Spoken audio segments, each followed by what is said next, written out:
교회의 성령 사역을 특별히 강조했던 A.W. 토저 목사님은 교회에 대해서 이런 경고를 했었습니다.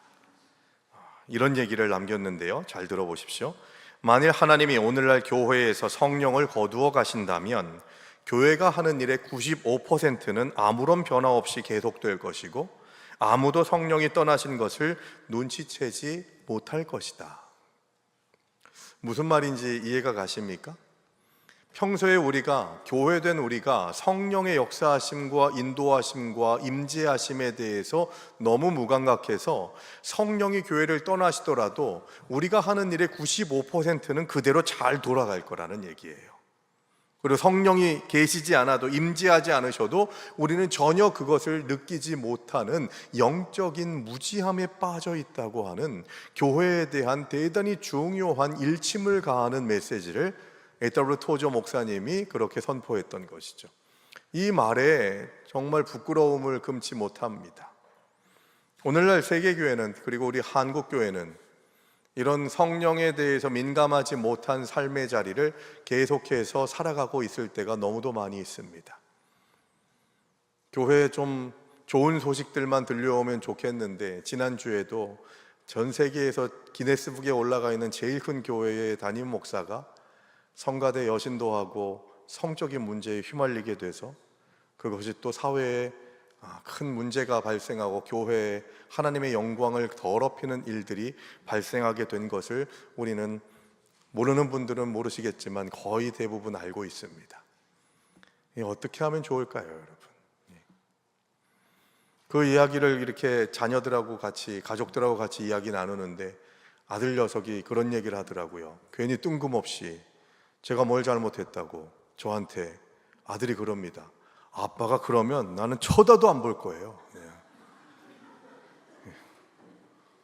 괜히 이상해지더라고요, 이게.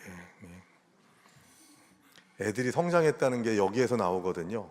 야, 너 여자 잘 사귀어야 된다, 품행을 바르게 해야 된다 라는 얘기를 하다가 이제는 저보고 아빠 똑바로 사세요 이렇게 얘기를 하는 걸 보면 얘네들이 좀 철이 좀 든 것 같아요. 여러분, 우리는 하나님 앞에 어떻게 헌신하며 나아가느냐, 그것도 중요하지만 내 삶에서 헌신 이전에 하나님께서 성령의 역사하심과 인도하심으로 나를 주장하시고 다스리시는 하나님께 메인 존재, 성령의 역사하심에 기쁨으로 동참하고 아멘으로 순종하는 존재가 될 수 있어야 됩니다. 그리고 교회 공동체가 그런 공동체의 면모를 보일 수 있어야 되거든요.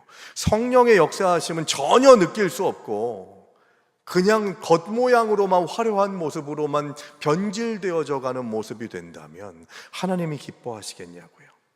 성령이 없어도 친교는 할 수 있습니다. 훌륭한 프로그램과 조직력으로 교회를 유지할 수도 있어요.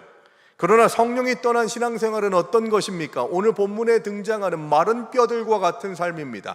가정이 말라버렸습니다. 내 삶이 피폐해졌어요. 그래서 나도 포기하고 사람들도, 가족들도, 성도들도 다 포기해버립니다. 에이, 우리 교회 끝났어, 우리가 무슨 소망이 있겠어 하는 그런 생각을 가지고서 하나님께서 아직 포기하지 않으셨음에도 불구하고 내가 먼저 포기해버리고 무너져버리게 되는 일들이 얼마나 많이 있었냐는 거죠. 바로 오늘 본문에 등장하는 그 마른 뼈가 가득한 골짜기, 그것이 혹시 우리의 모습은 아닙니까? 나의 부족함은 아닐까요? 겉모습은 종교의 형태를 띠고 있지만 그 속에는 생명력이 없어서 세상의 작은 시험과 고난 앞에서도 골골대면서 쓰러지고 낙심하고 절망하는, 나 혼자 쓰러지고 무너지면 그래도 난데 다른 사람들을 붙잡고서 같이 넘어지는 일들이 벌어지게 되는 이유가 뭐냐? 성령의 역사하심을 모르기 때문에, 성령에 대해서 실제적인 삶의 고백으로 만나지 못했기에 나타나게 되는 일들이라는 것이죠.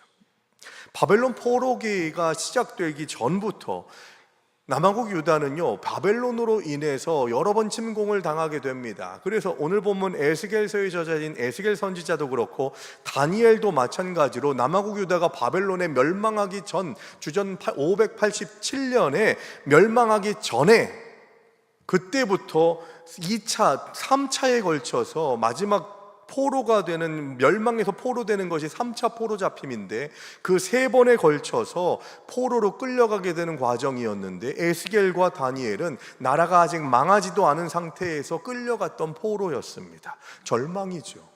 무슨 소망이 있었겠습니까?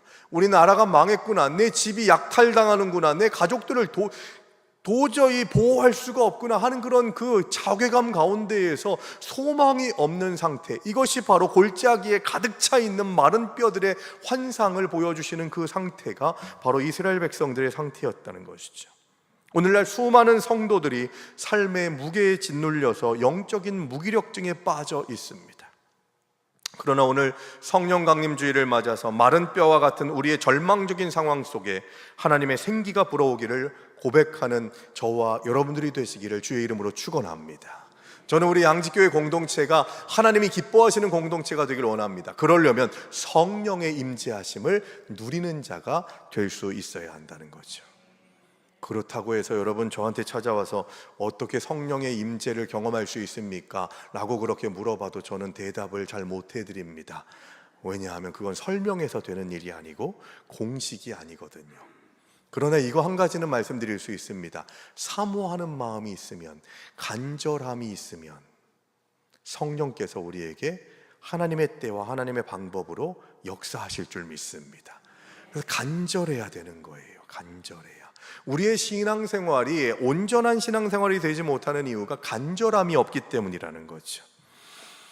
그래서 오늘 성령 강림주의를 맞아서 마른 뼈 같은 우리의 삶이 하나님의 생기가 불어오기를 원하는 고백으로 하나님께서 우리를 만져주신다는 것을 고백하면서 오늘 성령 강림주일의 그 말씀을 함께 나누기를 원합니다.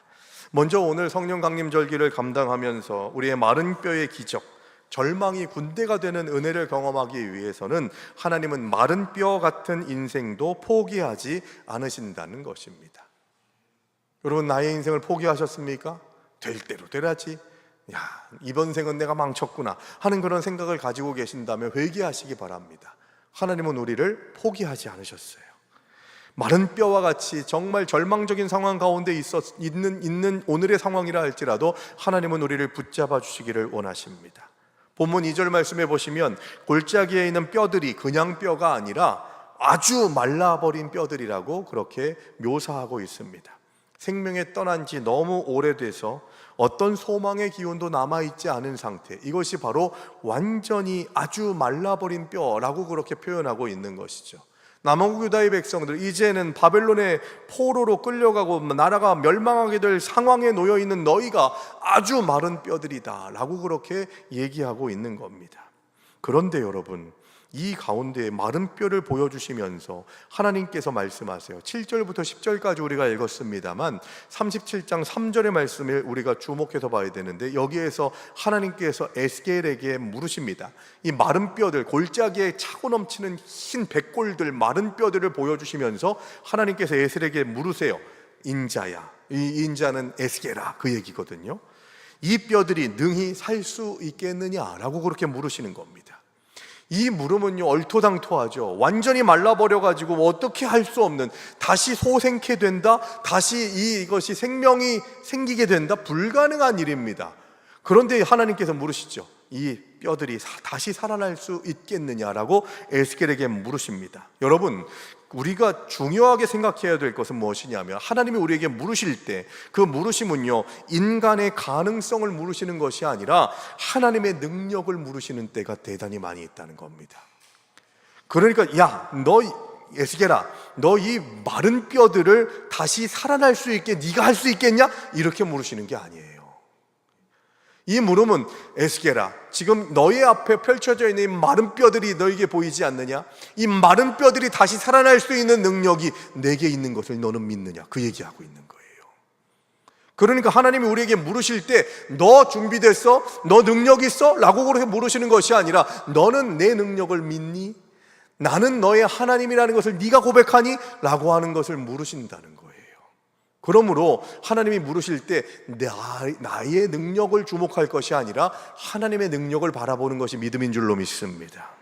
그 질문에 에스겔이 뭐라고 얘기합니까? 주 여호와여 주께서 아시나이다 라고 3절에서 이야기합니다. 무슨 얘기입니까? 하나님께서 아십니다라는 얘기는 하나님께서 하시고자 하시면 하나님께서는 이루시는 분이신 줄로 믿습니다 라고 하는 고백입니다.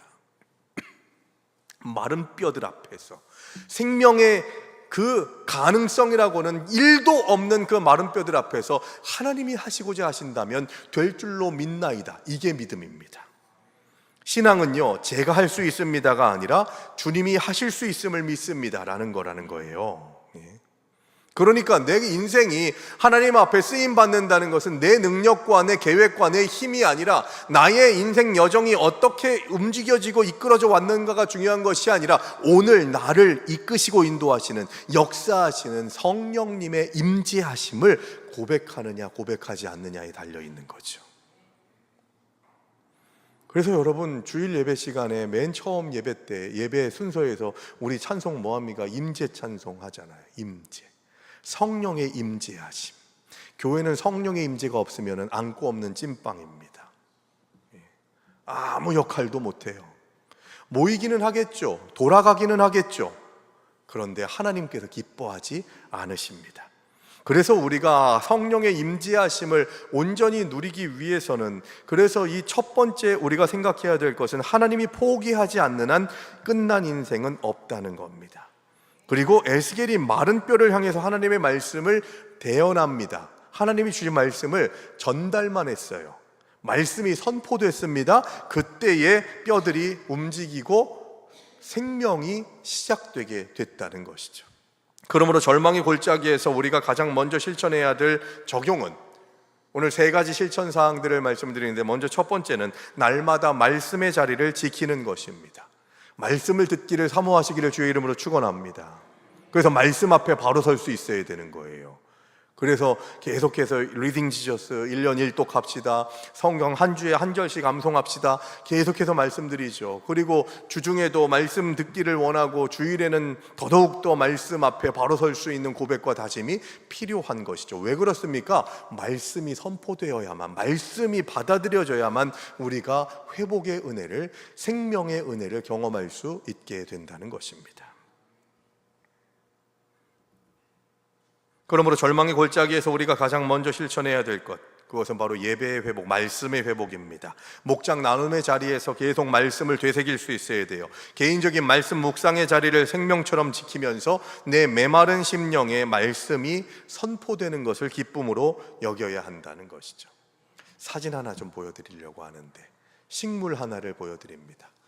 이 부활초라고 하는 식물인데요, 얘가 어떤 애냐면요, 지금 사진에 보시면 완전히 저 지푸라기 같은 저 상태로 몇 년을 돌아다닌대요. 이 식물의 이름이 여리고의 장미라는 이름도 있대요. 부활초라고 그렇게 얘기를 하는데, 사막 지역에 그 물이 없는 척박한 땅에서 바람 따라서 막 굴러다니다가 어느 곳에서 물을 만나게 되면요, 이렇게 막 초록색 싹이 나게 돼서 몇 년 동안 저 마른 상태로 있었던 저 손뭉치 같은 것이 싹이 나고 생명이 움트게 되더라는 겁니다. 여러분, 우리의 신앙생활에 첫 성령 없이 지내는 시간들이 저런 메말라 있는 부활초 같은 그런 모습일 때가 있죠. 그런데 물을 만났을 때 생명이 다시 소생케 되는 것처럼 성령의 말씀의 능력이 우리들에게 임하게 될 때, 그때 우리는 하나님께서 주시는 회복의 역사를 경험하게 되더라는 것입니다. 우리에게도 이 부활초 같은 능력이 있어요. 실패와 질병, 재정의 위기로 인해서 사막 같은 세상을 굴러다니다가 마른 뼈처럼 이렇게 메말라버린 상태에 있다가도 창조주 하나님은 그 영혼을 포기하지 않으시고 말씀의 단비를 내려주셔서 하나님의 말씀이 선포될 때 우리는 다시 부활초처럼 피어날 수가 있게 된다는 것입니다. 이사야서 42장 3절의 말씀을 같이 볼까요? 제가 참 좋아하는 구절인데 같이 읽습니다. 상한 갈대를 꺾지 아니하며 꺼져가는 등불을 끄지 아니하고 진실로 정의를 시행할 것이며.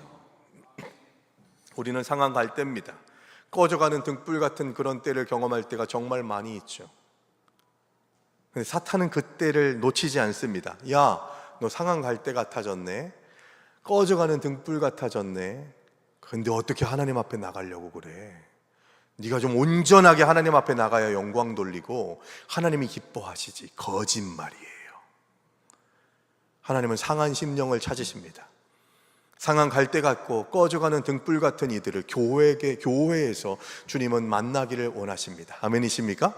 그래서 여러분, 우리는 함부로 다른 사람들의 인생을 평가해서는 안 됩니다. 정말 깜짝 놀랐던 적이 있었는데요. 제가 전도사 시절에 신앙생활 열심히 하시는 권사님이 길을 가는데 저쪽 반대편에서 장애를 가진 아들과 그 어머니가 같이 걸어오는 거예요.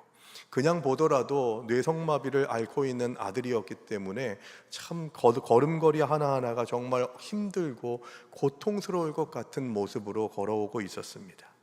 근데 그 권사님이 지나가면서 그런 얘기를 하는 거예요. 물론 그 사람에게 들리지는 않았습니다만, 차라리 태어나지 말지. 부모도 고생시키고 자기도 고생이니 차라리 태어나지 말지. 여러분, 이 말을 함부로 해서는 안 됩니다. 하나님께서 그 사람을 어떻게 사용하실지 어떻게 아세요? 장애를 가지고 있건 어떤 상황이건 여건이건 간에, 돈이 많건 적건, 많이 배웠건 못 배웠건, 건강하건 건강하지 못하건 간에 하나님께서는 그들을 사용하실 수 있습니다. 하나님은 전능하신 하나님이십니다. 그래서 어떤 상황과 여건 속에서도 하나님께서는 그들을 통해서 이루고자 하시는 일들이 있어요. 그래서 생명이라고 하는 그것을 한자어에서 풀면, 신앙적으로 풀게 되면 살라고 하는 명령이라고 그렇게 푸는데, 여러분, 누구든지 여기 계신 모든 분들은 다 하나님께서 주신 사명이 있다는 것을 기억하셔야 돼요. 그래서 함부로 다른 사람들을 평가하고 판단하시면 안 됩니다. 내가 너를 헤아리, 네가 다른 사람을 헤아리는 그 헤아림으로 내가 너를 헤아리리라 라고 그렇게 말씀하시는데, 여러분, 그것을 어떻게 책임지려고 하십니까? 상한 갈대입니까? 꺼져가는 등불입니까? 여러분, 주님께로 올 기회라는 것을 기억하시고, 내 주변에 상한 갈대 같은 분들, 꺼져가는 등불 같은 분들을 주님께로 초청할 수 있는, 그들을 섬기고 그들을 격려하고 축복하는 그런 은혜가 저와 여러분들에게 있게 되기를 간절히 바랍니다. 하나님은 절대로 우리를 포기하지 않으십니다. 두 번째 우리가 생각해야 될 것은, 말씀과 성령이 함께하게 될 때 회복의 역사가 일어나게 된다는 것입니다. 말씀과 성령이 함께하는 거예요. 7절에서 에스겔이 대언할 때 뼈들이 연결되고 힘줄이 생겼습니다. 그러나 육체의 틀만 갖췄을 뿐 아직 그 속에 생기는 없죠. 생명은 없었다는 거예요. 육체만 살아났을 뿐. 그때 하나님은 9절에서 생기를 향하여 대언하라 라고 그렇게 선포하십니다. 여기서 생기는 번역하면 히브리어로 루아흐라고 하는 히브리어를 씁니다. 창세기 2장에서 아담을 만드실 때, 사람을 만드실 때 하나님의 생명을 불어넣어 주셨다라고 그렇게 얘기하는데, 여기서 말하는 생명이 바로 히브리어로 루아흐, 똑같은 단어입니다. 하나님의 영이 부어지는 것이죠. 그렇게 영적 회복은 오직 말씀과 하나님의 숨, 하나님의 영, 하나님의 루아흐가 우리들에게 전달되게 될 때 완성되게 된다는 것입니다. 하나님의 영을 받아들이게 될 때 우리는 생명이 되고 살아있는 승리자가 될 수 있게 된다는 것이죠. 그래서 성령 충만은 감정 폭발이 아니라 하나님의 숨이 내 안에 들어오는 사건입니다. 하나님이 역사하시는 사건이 바로 성령 충만함이라는 것이죠. 우리는 성령님을 나에게 힘을 주고 떠나는, 잠깐 있다가 마는 에너지 정도로 생각하게 될 때가 참 많이 있죠. 그러나 여러분, 예수님께서 십자가에서 죽으셨다가 부활하신 다음에 이제 주님과 함께 끝까지 있겠죠 라고 하는 생각을 가지고 있었던 제자들에게 보혜사 성령이 오셔야 한다 라고 그렇게 말씀하시죠. 성령의 또 다른 이름이 보혜사라고 하는 단어입니다. 헬라어로 파라클레토스라고 하는 단어를 쓰는데요, 이 보혜사라고 하는 분은요, 이 파라클레토스라고 하는 단어의 뜻은 무엇이냐 하면 나의 곁에서 도우시는 분, 나를 붙들어서 힘주시는 분, 그리고 나의 변호사 같은, 내 옆에서 변호해 주시는 분이 파라클레토스, 보혜사, 성령이 하시는 일이라는 겁니다. 저 멀리 찾을 수도 없고 만날 수도 없는 분이 아니라 내 곁에서 함께 동행하시는 하나님이 바로 성령, 보혜사, 파라클레토스라는 것이죠. 성령님은 내 곁에 밀착해서 나를 변호하고 돕도록 부름받은 하나님이시라는 것을 기억해야 합니다. 그러므로 우리는 성령의 회복을 경험하기 위한 우리의 결단이 있어야 되는데, 내 감정이 아닌 성령의 브레이크에 순종하는 것입니다. 하나님의 뜻에 굴복하는 거예요. 여러분, 이스라엘 백성들이 출애굽하는 여정 가운데에서 40년 광야학교에서 뭘 배웠습니까? 낮에는 구름기둥으로 밤에는 불기둥으로 인도하셨다고 그렇게 우리는 말하죠. 그 고백이 어떤 의도와 목적이었는지 보호하심이기도 하죠. 물론 사막에서 구름이 드리워져서 그늘 가운데에서 거하는 것은 너무나도 중요합니다. 사막이지만 밤에는 그 기온이 뚝 떨어져 가지고 그 불기둥으로 따뜻함을 유지하게 해주셨죠. 보호하심 맞습니다. 그런데 사실 그것은 두 번째 의미이고, 원래 첫 번째 구름기둥과 불기둥으로 이끌어 주시는 그 목적과 의도가 뭐냐 하면 이스라엘 백성들을 순종케 하시기 위함이었어요. 무슨 얘기입니까? 내가 힘이 좀 남아가지고 좀 더 걸어갈 수 있을 것 같아요. 그래도 하나님이 멈추라고 하시면 아멘 하고 멈추는 겁니다. 내가 더 갈 수 없을 것 같아요. 도저히 힘들어서 못 가겠어요. 그런데 구름기둥이 계속 움직이면 계속해서 순종함으로 계속 감당하는 겁니다. 40년 광야 생활 동안 그걸 훈련시키신 거예요. 순종하는 것. 가라면 가고 멈추라면 멈추겠습니다. 이 고백이 바로 우리의 영성 생활이 성령의 역사하심과 인도하심 안에서 충만한 은혜 가운데에서 흐트러지지 않는 능력과 힘으로 하나님과 동행하는 능력이 바로 순종에 있다는 겁니다. 그래서 우리에게 브레이크를 거실 수 있는 유일하신 분, 나의 하나님입니다. 고백할 수 있어야 된다는 거죠. 내 속에서 분노와 원망이 치밀어 오를 때, 나도 모르게 죄의 자리로 향하려 할 때 내 안에 근심하시면서 멈춰라, 끊어내라, 포기해라 라고 그렇게 말씀하실 때에, 그것이 내가 원하는 게 아니더라도 보혜사 성령의 인격적인 음성을 즉각적으로 듣고 순종하는 것이 은혜인 줄로 믿습니다. 세계 최고의 교향악단이라도 지휘자가 없으면 어떻게 될까요? 단원들 앞에는 훌륭한 악보가 마련되어 있습니다. 그리고 단원들에게는 아주 훌륭한 악기들도 있어요. 그러나 지휘자가 단상에 올라와서 숨을 들이마시고 지휘봉을 들기 전까지 그들은 결코 음악이 아닙니다. 여러분, 교향악단이 연주하는 거 보게 되면요, 처음에 딱 왔을 때 악기 연주자들이 다 앉죠. 앉고 난 다음에 하는 일이 꼭 있습니다. 그게 뭐예요? 튜닝하는 거예요. 이제 마지막 연주를 시작하기 전에 지휘자가 등장하기 전에 이제 악기 음을 맞춰놔야지 하면서 자기 마음대로 막 이렇게 시끄럽게 해요. 회중들이 있는 데에서 하고 있죠. 그 회중들은 음악이구나 라고 그렇게 생각하지 않습니다. 언제 음악이 시작됩니까? 지휘자가 이 포디움에 올라가 가지고 탁 숨을 들이마신 다음에 지휘하는 지휘봉을 탁 들 때, 손을 들게 될 때, 그때부터 음악이 시작되는 거죠. 우리 김성석 지휘자 권사님 참 지휘 잘하시지 않습니까? 반주자한테 딱 사인 주는데도 탁 이런 거 아니고 탁 이렇게 하시는데, 은혜가 돼요. 아무나 할 수 없는 거거든요. 아무리 훌륭한 단원들이 있어도 지휘자의 지휘가 없다면 오합지졸일 수밖에 없습니다. 여러분, 우리 인생의 오케스트라의 지휘자는 하나님이신 줄로 믿습니다. 성령님이세요. 탁 하면은 멈추는 거예요, 여러분. 지휘자가 딱 멈추라고 하는데 소리 내면 사고 나는 거 아니겠습니까? 하나님이 멈추라 하시는데 계속 아니요, 더 가야 됩니다 할 때는 그때 영적 사고가 일어나게 되는 것입니다. 말씀은 악보와도 같아요. 우리가 아무리 성경을 많이 읽고 지식을 알아도 우리 인생의 마이스트로이신 성령님께서 루아흐, 하나님의 호흡을 불어넣어 주시지 않으시면, 우리를 지휘해 주지 않으시면 우리는 아무것도 느낄 수가 없습니다. 그래서 말씀을 받기 전에, 말씀으로 들어가기 전에 항상 기도해야 되는 이유가 여기 있는 거예요. 주님, 말씀이 들리게 하여 주시옵소서, 깨달아지게 하여 주시옵소서. 평생에 듣던 말씀이지만 그 말씀이 나를 운동력 있게 이끌어 주시고 역사하시는 살아있는 말씀 되게 하여 주시옵소서. 기도할 수 있어야 한다는 것이죠. 말씀과 성령이 함께하게 될 때 우리 삶은 비로소 아름다운 교양곡으로 회복될 수 있게 된다는 것입니다. 데살로니가전서 1장 5절의 말씀 같이 읽을까요?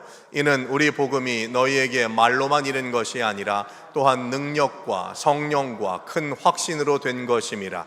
우리가 너희 가운데에서 너희 위하여 어떤 사람이 된 것은 너희가 아는 바와 같으니라. 여러분, 여기에서 주목할 구절이 뭐냐 하면 능력과 성령과 큰 확신으로 된 것이 뭐냐, 바로 복음이 우리에게 전달되어서 하나님의 말씀이 운동력 있게 우리에게 다가오게 될 때 확신을 가지고서 성령의 인도하심 안에서 승리할 수 있게 된다는 것입니다. 성령이 없는 교회들이 너무 많아요. 어떤 일이 벌어질까요? 성령이 없으면요, 프로그램은 화려한데 사랑이 없습니다.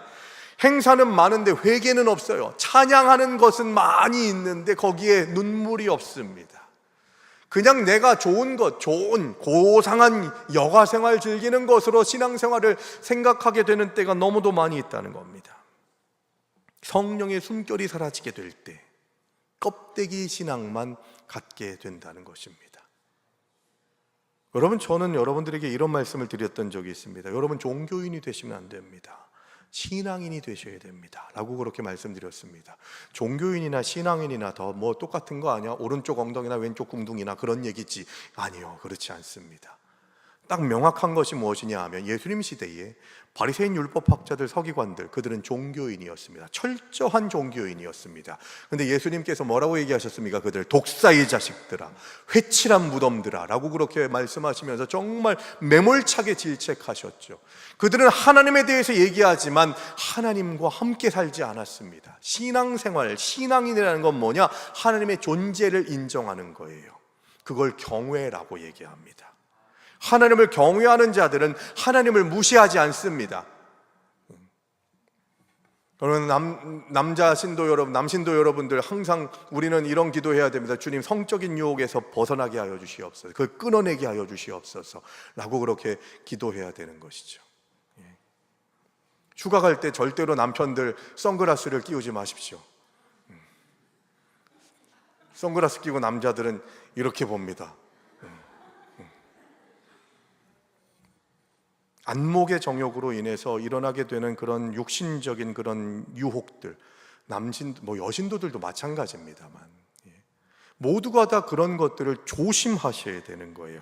그런데 중요한 건 뭡니까? 여러분, 그 가운데에서 하나님께서 나와 동행하신다고 하는 신앙인적인 자세, 종교인이 아니라, 종교인은요, 형식만 지키면 돼요. 예배당에 들어오기만 되고 말씀을 읊기만 하면 되고 기도하는 모션을 가지고서 대로 변해서 사람들이 보는 데서 나 기도한다 하면서 기도하면 됩니다. 그게 종교인의 그런 필요 충분 조건이에요. 그런데 신앙인은 그렇지 않아요. 그 안에 하나님이 계셔야 되는 거예요. 성령의 인도하심과 이끄심이 있어야 되는 거예요. 그래서 계속해서 하나님을 경외한다, 이 얘기는 뭐냐? 성령 하나님을 무시하지 않는 거예요. 제대로 된 남편들은 어떻게 합니까? 예쁜 여자가 지나갑니다. 그런데 그걸 봐요. 그런데 무슨 마음이 있어요? 나한테는 아내가 있는데 내 아내가 제일 예뻐 하는 마음으로 아내를 인정하고 존중해야죠. 그게 하나님을 경외하는 것하고 비슷한 고백인 거예요. 아내는 아랑곳하지 않고 지금 나는 저 여자가 예쁘니까 그렇게 가게 되는 것은 범죄를 저지르는, 죄에 빠져들어가게 되는 일들이 되어버리게 되는 것이죠. 그러므로 우리는 말씀과 성령으로 하나님 앞에 민감하게 반응하는, 하나님을 경외하는 자들, 하나님과 동행하는 자들이 될 수 있어야 되고, 그렇게 하나님을 경외하기 위해서는 말씀과 가까이 있어야 되거든요. 말씀이 하나님이시라고 했고 하나님의 뜻이 말씀에 있기 때문에 말씀과 가까이 하는 것이 하나님과 동행하는 길이라는 것을 기억해야 한다는 겁니다. 세 번째 우리가 생각해야 될 것은, 성령 강림절기를 맞아서 하나님께서 마른 뼈 같은 우리들을 포기하지 않으셨고 말씀과 성령 루아흐의 그 은혜를 경험하게 하시는, 그래서 그들을 연결되게 하시고 피가 흐르게 하시고 살이 붙게 하시고 근육이 생기게 하신 이유가 뭐냐? 바로 우리를 군대로 일으켜 세우기 위함이라는 것임을 우리는 분명하게 기억해야 합니다. 성령의 충만함을 가진 하나님의 백성들은요, 군대가 되어야 할 줄로 믿습니다.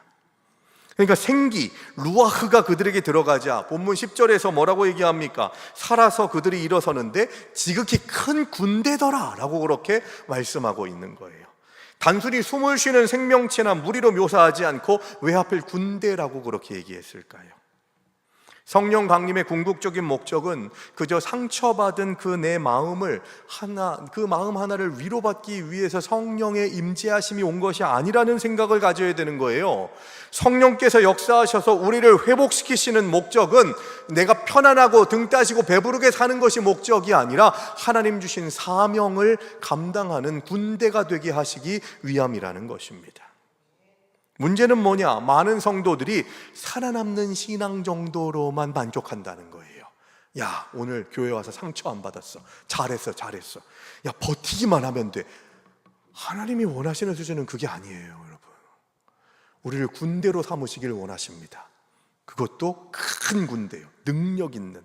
그냥 딱 보기만 해도 와, 어느 전투에 내다 놔도 다 승리하겠구나 하는 그런 생각이 들 정도로 훈련된 좋은 군인들이 되게 하시기를 원하신다는 거예요. 제가 1995년도에 입대했습니다. 공주에 있는 52사단 신병교육대에 가가지고 1월 달에 다 거기 군대에서 6주 교육을 받았는데요. 근데 그때 당시 제가 군대 갈 당시부터 운영됐던 그런 소대가 있었는데요. 이름하여 비만소대. 95kg 이상 되는 친구들만 모아놓은 비만소대가 운영이 됐었어요.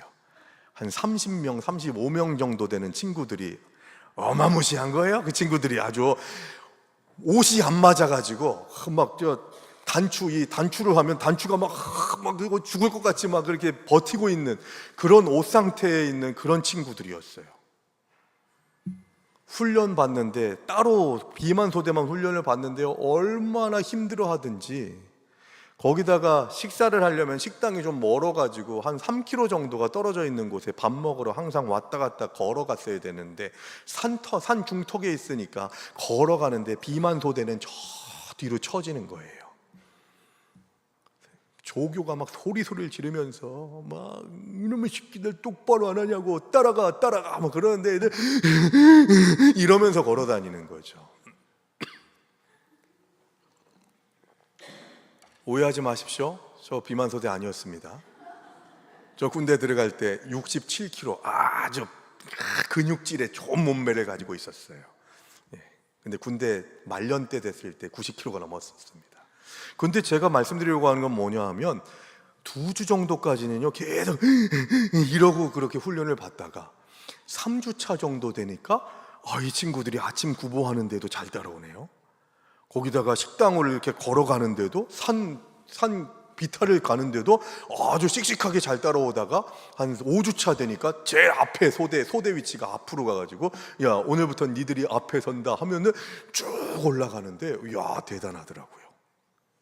훈련을 받는데 아이들이 점점 턱선이 생기고 막 터질 것 같은 단추가 여유가 생기게 돼서 6주 정도가 됐을 때, 그때는 이 신병교육 다 하고 난 다음에 퇴소식을 부모님들 다 모시고 하는데 그 비만소대에 있는 애들이 다 다른 애들이 돼버린 거예요. 그래서 부모님들이 보고서 얼마나 은혜를 받으시는지, 그래서 조교들한테 아우 고맙다고 그렇게 이야기하면서 퇴소를 하게 되는 모습을 봤습니다. 그게 훈련이 중요한 거예요, 여러분.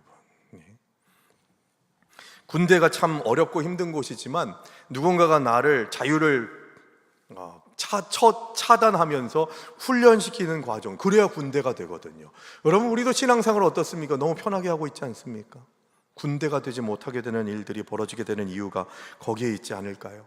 나를 무너뜨리는 내면의 죄악과 치열하게 싸우고 세속적인 가치관이 지배하는 세상 한복판에서 십자가의 그 깃발을 들고서 승리하기 위해서는 우리는 훈련되어야 됩니다. 말씀으로 훈련되어야 되고, 기도로 훈련되어야 되고, 찬송으로, 봉사와 헌신으로 훈련되어야 한다는 것이죠. 그래야 당당한 영적인 군사로서의 사명을 감당할 수 있게 된다는 것입니다. 마가의 다락방에서 숨어 있었던 제자들을 봅니다. 여러분, 베드로 어떻습니까? 예수님이 십자가를 지시던 그 밤에, 붙잡히시던 그 밤에 어떻게 했어요? 대제사장의 뜰에서 어린 계집종의 그 말 한마디에 3번이나 예수님을 부인했습니다. 성경은 고상하게 번역이 돼가지고 예수님을 3번 부인했더라 라고 그렇게 얘기하지만, 원래 원문적인 표현을 보게 되면 저주하면서 부인했다고 얘기하는데, 좀 더 격하게 얘기하면 욕하면서 부인했다는 얘기입니다. 내가 저놈의 인간은 내가 도무지 알 수 없다고 더 격하게 그렇게 욕하면서 부인하다가 닭이 3번 울었을 때 낙심하죠. 메말라 버리게 됩니다. 이제는 나는 망쳤구나. 마른 뼈 같은 그런 절망에 빠져 있었다가 마가의 다락방에서 120문도들과 함께 성령의 기름 부음이 있고 난 다음에는 베드로가 어떻게 했습니까? 도망다니고 무서워하고 숨기를 원했던 베드로가 산헤드린 공유회, 지금으로 치면 국회의원들 앞에서 국회의원들이 엄포를 놓으면서 너 예수의 이름으로 도무지 아무것도 전하지 말라고, 가만두지 않을 거라고 엄포를 놨을 때 베드로가 뭐라고 얘기합니까? 너희를 두려워하랴, 하나님을 두려워하랴. 나는 하나님만을 두려워하리라 라고 고백하면서 계속해서 복음을 전파하는 진정한 영적 군사로서의 사명을 감당하게 됐던 것입니다. 성령을 받은 자들은 그렇게 변화되게 된다는 겁니다. 그래서 저는 오늘 이 시간 여러분들에게 도전합니다. 매일 아침 여러분 성령님께 내 삶을 드리겠다고, 내 삶을 이끄시고 인도해 달라고 기도하는 짧은 기도, 단숨 기도라고 하고 숨기도라고 하는 그 기도를 매일 아침 드리시기를 바랍니다. 숨 한 번 쉬는 호흡으로 기도하는 것을 단숨 기도라고 하는 거거든요. 이런 거죠. 하나님, 오늘 하루 시작하게 하심을 감사합니다. 오늘 하루의 모든 삶이 성령님의 인도하심으로 승리하게 하소서. 아멘 하면 되는 거예요. 하나님, 오늘 하루가 내 뜻이 아니라 성령님의 뜻대로 순종하게 하여 주시옵소서 기도하는 거예요. 이게 단숨 기도예요. 매일마다 그렇게 기도하면 좋겠습니다. 하는 것과 그 기도를 하는 것과 하지 않는 것의 차이를 여러분들 느끼실 수 있을 겁니다. 19세기에 가장 큰 부흥의 역사를 이뤄낸 데 사용되었던 D.L. 무디 목사님, 여러분 이분은 초등학교도 제대로 마치지 못한 가난한 구두수선공이었습니다. 그는 문법을 배운 적도 없고 말더듬는 그런 일들도 있었기 때문에 그의 메시지는 힘이 없었다고 합니다. 초창기에는요. 인간적으로 보면은 영락없이 마른 뼈와 같은 인생을 살았던 사람이 무디 목사입니다. 그러던 어느 날 뉴욕의 월스트리트를 걸어가던 중에 강력한 성령의 임재, 루아흐를 받아들이게 됐던 거예요. 그날 성령을 경험한 무디는 더 이상 초라하고 무기력한 마른 뼈가 아니었습니다. 상황은 달라지지 않았지만 하나님께서 나와 함께 하신다고 하는 확신과 성령의 임재를 확신했기 때문에 새로운 삶을 살게 되었다는 겁니다. 무디의 조건이 바뀐 것이 아니에요. 그 안에 임하신 성령의 능력이 그를 군대로 일으켜 세웠다는 것입니다. 오늘 이 교회를 섬겼던 고 하용조 목사님이 이런 글을 남기셨어요. 여러분 한번 잘 들어보십시오. 부흥은 사람이 많이 모이는 것이 아니라 죽었던 사람이 살아나는 것이 부흥이다. 성령의 역사하심, 성령의 인도하심은 사람이 많이 모이는 것은 현상입니다. 저도 이 빈자리가 빨리 채워지기를 원합니다. 1부 예배 꽉 채워지고 2부 예배 꽉 채워지고 그랬으면 좋겠어요. 그래서 더 이상 예배당을 수용할 수 없어서 건축은 절대 안 할 겁니다. 이제 주님 오실 때까지 건물 가지고서 가셔야 돼요. 그럼 어떻게 합니까? 3부 예배 드리고 4부 예배 드리면 되죠. 빈자리가 채워지기를 원해요. 그런데 그게 첫 번째 목적은 아닙니다. 빈자리가 채워지지 않더라도 죽어가는 영혼이 이 예배당에, 양직교회에 들어와가지고 내가 살겠습니다, 주님께서 나를 소생케 하셨습니다, 나를 살려주셨습니다 고백하는 그 교회가 되기를 소망합니다. 그래서 낙심하고 상처받고 절망한 자들, 다른 세상은 도저히 나를 받아주지 않지만 양직교회에서 성령의 은혜를 경험하고 난 다음에는 세상이 나를 버려도 주 예수 나를 버리지 않으십니다 고백하면서 주님 앞에서 기뻐하고 감사하는 하나님의 백성들이 되기를 주의 이름으로 축원합니다. 말씀을 맺습니다. 오늘 우리 안에는 어떤 마른 뼈가 있습니까? 기도가 말랐습니까? 가정이 무너졌습니까? 사명이 흐트러져서 마른 뼈와 같이 이제는 도저히 아무것도 할 수 없다고 하는 생각으로 포기하려 하십니까? 우리 주님께서는 절대로 우리를 포기하지 않으셨습니다. 기억하십시오. 하나님이 포기하시지 않는 한 마른 뼈에도 기적은 일어납니다. 오늘 결단의 찬송으로 찬송가 366장 어두운 내 눈을 밝히사라고 하는 찬양을 하게 되겠는데, 1895년 미국의 음악교사였던 클라라 스코트 여사가 작사 작곡한 곡입니다. 클라라 여사가 시편 말씀을 묵상하던 중에 우리의 눈과 귀가 막혀서, 나의 입이 막혀서 하나님을 만나지 못하는구나.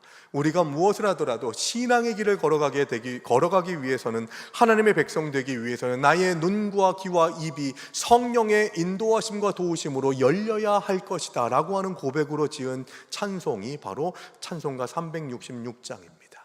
우리 힘으로는 도저히 안 됩니다. 성령께서 도와주셔야만 우리는 승리할 수 있습니다.